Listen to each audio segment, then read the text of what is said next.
750 পয়েন্টের up rally দিয়েছে Sensex. 776 point বেড়ে ইনভেস্টরদের মুখে সামান্য হলে পরেও হাসি কিন্তু ফুটিয়েছে। জানি না যে পোর্টফোলিও কতখানি বেড়েছে, কিন্তু হাসি কিন্তু ফুটেছে। তো ইউএস ইরানে যুদ্ধ পরিস্থিতি একটুখানি সুস্থ হয়েছে, ক্রুড অয়েলের দাম কমেছে, আইটি সেক্টরে একটা রিকভারি দেখতে পাচ্ছি। বিদেশি বাবুরা যে সংস্থা রয়েছে তারা আইটি সেক্টরকে একটু আপগ্রেড করেছে, যে ইন্ডিয়ার আইটি সেক্টরে আবার ইনভেস্ট করা যেতে পারে বলে আপগ্রেডেশন করেছে। সব মিলিয়ে একটা র্যালি দেখতে পাচ্ছি। বেশ কয়েকটা সেক্টরেও একটা চাঙ্গা হয়েছে। তো এই সমস্ত কারণের জন্য একটা আপ র্যালি দেখছি। কিন্তু এই আপ র্যালিটা কি আর মানে নিশ্চিন্ত হয়ে গেলাম যে এবারে আর ঘুরে তাকাবে না? তো কি মনে হচ্ছে? এই সমস্ত কিছু নিয়ে আমরা আলোচনা করব, সেন্সেক্সের আলোচনা। চলুন ভিডিওটা শুরু করি। যদি দেখি তাহলে এখনো পর্যন্ত কিন্তু আমাদের ফাঁড়া কাটেনি।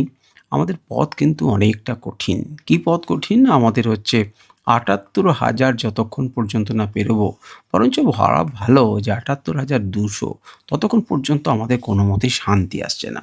তো আমরা কিন্তু এখন ৭৬,৮৩৫ এ দাঁড়িয়ে রয়েছি। অন্ততপক্ষে নিচের দিক থেকে সাপোর্ট দিয়ে একটা বড় জায়গাতে এসেছে। এটা আমাদের একটু মন্দের ভালো। তাকিয়ে চলুন আমরা উইকলি ক্যান্ডেলে যদি দেখি, তাহলে উইকলি ক্যান্ডেলে দেখব যে একজন বড় শয়তান নামিয়েছে এবং তারপরে কিন্তু মার্কেটে একটা উপরের দিকে ওঠার চেষ্টা করছে। কিন্তু ওপারের চেষ্টা করলে পরে এই অঞ্চলে এরা সবাই বাধা দেবে। আপনারা এই অঞ্চল বলে ঘাবড়াবার কিছু নেই। চার্ট লাগালে পরে আপনারা দেখতে পাবেন যে এই অঞ্চলটা কাকে করছি, এর উপরে মোটামুটি, আর এর উপরে ক্যান্ডেল তো আমাদের কাছে তৈরি হয়েছে। সুতরাং আপনারা দেখতে পাচ্ছেন এরা অন্ততপক্ষে উপরের দিকে যাওয়ার পথে তারা কিন্তু বাধা দেবে। অনেকখানি সে ওঠার চেষ্টা করেছিল, কিন্তু তারপর সে নিচের দিকে এসেছে। এখন এই রকম জায়গাগুলোকে, রেজিস্ট্যান্সগুলোকে যদি মানে হারাতে পারে, তাহলে ৭৯,০০০ এ পৌঁছাবো এবং ৭৯,০০০ এর উপরে গেলে পরে তখন আমরা নেক্সট টার্গেট ঠিক করব। কিন্তু আপাতত আমরা কিন্তু যে প্রচুর ভালো জায়গাতে আছি তা নেই। তবে ডেইলি ক্যান্ডেলে তুলনামূলকভাবে আমরা বুঝতে পারছি যে রেজিস্ট্যান্সকে ধাক্কা দেবার জন্য সে রেডি। তো তাকিয়ে দেখুন, রেজিস্ট্যান্সকে ধাক্কা দেবার জন্য রেডি, মাঝখানে কিন্তু এত বড় একটা গ্যাপ রেখে গেছে। এখন যতক্ষণ পর্যন্ত না ৭৭,২০০ এই লেভেলটাকে পেরোবে, ততক্ষণ পর্যন্ত আপনি আরও উপরের কথা ভাবতে পারছেন না। তাহলে মোটামুটি এখান থেকে ৪০০ পয়েন্টের যদি একটা মুভমেন্ট পায় এবং সাস্টেন করে বা উপরে ওঠে, তবে কিন্তু আমি উপরের দিকে যাওয়ার চিন্তাভাবনা করব সেন্সেক্সের ডেইলি টাইম ফ্রেমে। সুতরাং আপনি পরিষ্কারভাবে দেখছেন যে এখানে ধাক্কা খাচ্ছে। আমরাই তখন কিন্তু কি বলব, যে আমরা যদি এখানে একটা টানি, তাহলে আমরা এইভাবে একটা টানতে পারি। তো সুতরাং উপর দিকে গেলে পরে এই জায়গাটাতেও সে ধাক্কা খাবে। খুব ভালোভাবে পেরোতে গেলে এই মাথাটিকে পেরিয়ে তাকে উপরের দিকে যেতে হবে। তাহলে পরে কিন্তু আবার একটা বড় জার্নি আমরা পেতে পারি। তো যাই হোক, মার্কেটে কালকে কোথায় খুলছে দেখুন। মার্কেটে যেহেতু একটা বুলিশ ফেজের মধ্যে দিয়ে যাচ্ছে বা একটা রিলিফ র্যালি এলো, সেই রিলিফ র্যালিটা সত্যিকারের র্যালিতে পরিণত হয় কিনা সেটা নির্ভর করবে সেন্সেক্স কালকে কোথায় খুলছে এবং বড় বড় ইনভেস্টররা কী ভাবছেন। চলে আসুন, যদি সেন্সেক্সে ১ ঘন্টা টাইম ফ্রেমে দেখি, তাহলে ১ ঘন্টা টাইম ফ্রেমে দেখব নিচের দিক থেকে একটা উম এসেছিল এবং এই জায়গাটাতে আমরা দেখছিলাম পেরোতে পারছিল না। তো সেই বাধাটাকে, এই যে বাধাটা, সেই বাধাটাকে সম্পূর্ণ দূর করে মার্কেট নিচের দিকে উপরে খুললো এবং সামান্য একটুখানি নিচের দিকে এলো। সাপোর্ট নিয়ে নিল, এখানে কাছাকাছি সাপোর্ট ছিল এবং সেখান থেকে ধাক্কা খেয়ে উপরে উঠলো। এই এরিয়াটাকে এখনো পর্যন্ত পেরোতে পারেনি। সুতরাং তারা এক করেই যাবে। একটা রেজিস্ট্যান্সকে তো পেরোতে হবে। তো দেখুন, একটা ঘাট থেকে আরেকটা ঘাটে যাচ্ছে। তার মানে একটা লেভেল থেকে একটা রেজিস্ট্যান্সকে ব্রেক করলে যে নেক্সট আরেকটা রেজিস্ট্যান্স পাবে। একটা সাপোর্টকে ব্রেক করলে আরেকটা সাপোর্ট পাবে। তাহলে আপনি সেইগুলোকে চিনে রাখুন। ১৫ মিনিটে খুব অত্যন্ত ভালো কাজ করবে। মানে আমাদেরকে কাজ করতে গেলে ১৫ মিনিট এটা শিখতে হবে। আচ্ছা, আপনাকে যদি আমি বলি যে বলুন, মার্কেট এখানে খুললো এবং এখানে খোলার পরে মার্কেট এই জায়গাটাতে দাঁড়ালো কেন? এখন তো আপনি চারিপাশে কাউকেই দেখতে পাচ্ছেন না। কোনো ক্যান্ডেল আপনার কাছে নেই। একটা সিঙ্গেল ক্যান্ডেল এখানে দাঁড়ালো কেন? তো কি দেখে বুঝবো যে মার্কেট যখন নিচের দিকে আসছে তখন এখানে দাঁড়াতে পারে? এটা কি সত্যিকারের বোঝা সম্ভব? তো তার জন্য আমরা কি করছি? তার জন্য আমরা একটু পুরনো ইতিহাস না গেলে পরে ফাঁকা ক্যানভাসে তার এখানে দাঁড়িয়ে পড়বে, এমন কথা সবসময় বলা সম্ভব নয়। কিছু ক্ষেত্রে বলা সম্ভব, কিন্তু সব ক্ষেত্রে বলা সম্ভব নয়। তো দেখি যে এখানে যদি আসছে, আমরা একটু বাঁদিকে যদি গুটি যাই, তাহলে এর পাশাপাশি যে দিনটা রয়েছে সেটা ২৩ তারিখের আমাদের কাছে চার্ট রয়েছে। তো ২৩ তারিখের চার্টটা যদি ভালো করে দেখেন, তাহলে দেখবেন যে এই জায়গাটাতে প্রথমে এসে ধাক্কা খেয়েছিল ফার্স্ট ক্যান্ডেলে। ওপর দিকে যেতে গেল, এখানে ধাক্কা খেলো। ধাক্কা খেয়ে নিচে নামলো, এখানে সাপোর্ট নিল। তাহলে এটা একটা সাপোর্ট জোন, এটা একটা ধাক্কার জোন। এই ধাক্কার জোনটা বারে বারে মার্কেট উপরে ওঠার পর রিটেস্ট করেছে, তারপর উপরে গেছে, আবার এসছে, আবার উপরে ওঠার চেষ্টা করেছে এবং আবার এটাকে ভেঙেছে।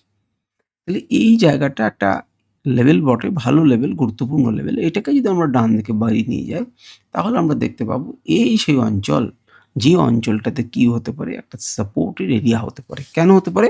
কারণ প্রাইস উপরের দিক থেকে আসছে। তাহলে উপরে ধাক্কা খেয়ে যদি প্রাইস নিচের দিকে আসে এবং আপনি যদি বলেন যে এখানটাই বা ধাক্কা খেলো কেন, সেটাও যদি আপনি ডান দিকে যান তাহলে খুব স্পষ্টভাবে কেন ধাক্কা খেয়েছে আপনার কাছে ক্লিয়ার হবে। শুধু আগের দিনের নয়, তারও আগের দিনে এখানে একটা ইম্পর্টেন্ট লেভেল ছিল, যেটি আগে ধাক্কা খেয়েছিল, আজকেও ধাক্কা খেলো। ধাক্কা খেয়ে নিচের দিকে এলো, কিন্তু অলরেডি তখন এটি সাপোর্টে পরিণত হয়ে গেছে। সেই সাপোর্টটাকে প্রথমে ব্রেকআউট করলো এবং তারপর খানিকক্ষণ, বেশ কিছুক্ষণ এই অঞ্চলের মধ্য দিয়ে কাটালো, সাপোর্ট নিল বা রিটেস্ট করলো এবং তারপর মার্কেট মুভ করলো। মুভ করে গেল কত দূর? না, আর একটা ধাক্কা সেই পর্যন্ত, এই পর্যন্ত গেল, দিয়ে ধাক্কা খেলো। আমি একটু বাঁকিয়ে দিচ্ছি, আমরা টানলে পরে দেখবেন এখানে ধাক্কা খেলো আর এই অঞ্চলে একবার চেষ্টা করেছিল, সেই অঞ্চলে এসে দাঁড়ালো। তাহলে একটা লেভেল থেকে একটা লেভেলে কিন্তু এইভাবেই মার্কেট যায়। আপনি যখন দেখছেন যে নামতে পারে কোথায় না এখানে, এটাকেও ভেঙে দিয়ে আরও নিচে নামতে পারে, তখন আরেকটু যে সাপোর্ট আছে সেখানে, তাকে ভেঙেও যেতে পারে, তখন আরেকটা। সেই জন্যই তো টার্গেট 1, টার্গেট 2, টার্গেট 3 এইভাবে আছে। আর সেই জন্যই তো ট্রেলিং স্টপ লসের গল্প বলা হয়েছে। তো মার্কেটে 15 মিনিট টাইম ফ্রেম এইভাবে, যেমন করে নিফটিতে আমি এঁকে দেখালাম, তেমনি করে এখানেও কিন্তু একটা আপ ট্রেন্ড চ্যানেল আপনি আঁকতে পারেন। সেটা কাজ করবে কি করবে না পরের কথা, কিন্তু আপ ট্রেন্ড চ্যানেল কিন্তু আপনি আঁকলেন। যদি প্রাইসের মধ্যে থাকে তাহলে উপরের চ্যানেলটাকে প্লে করবেন। যদি উপরে যায় তাহলে আপের এই চ্যানেলটাকে আপনি তার নিচে স্টপ লস লাগিয়ে এটাকে সাপোর্ট হিসেবে কাজ করতে পারেন। যদি মার্কেট নিচে খোলে তাহলে নিচের লেভেলটাকে, উপরের লেভেলটাকে আপনি রেজিস্ট্যান্স মনে করে প্লে করতে পারেন। সুতরাং আপনার কাছে অপশন আছে, আপনি সেই মতো করে চলার চেষ্টা করবেন। আমরা একটু আমাদের আঁকাগুলোর লেভেলসগুলোকে একটা দেখি। আমাদের এখনো পর্যন্ত জার্নি কিছুটা বাকি রয়েছে। ওই ৭৭,৫০০ মতো। এখন লাইভ মার্কেটে যদি এর সুযোগ পান ভালো, আর নাহলে এখান থেকে যদি লাফ মেরে উপরের দিকে উঠে যায় তাহলে আলাদা কথা। এবারে চলুন একটু ৫ মিনিটের সেন্সেক্সকে দেখি। ৫ মিনিটে কেমন ধরনের ট্রেড হয়েছে, কেমন ধরনের জায়গা রয়েছে।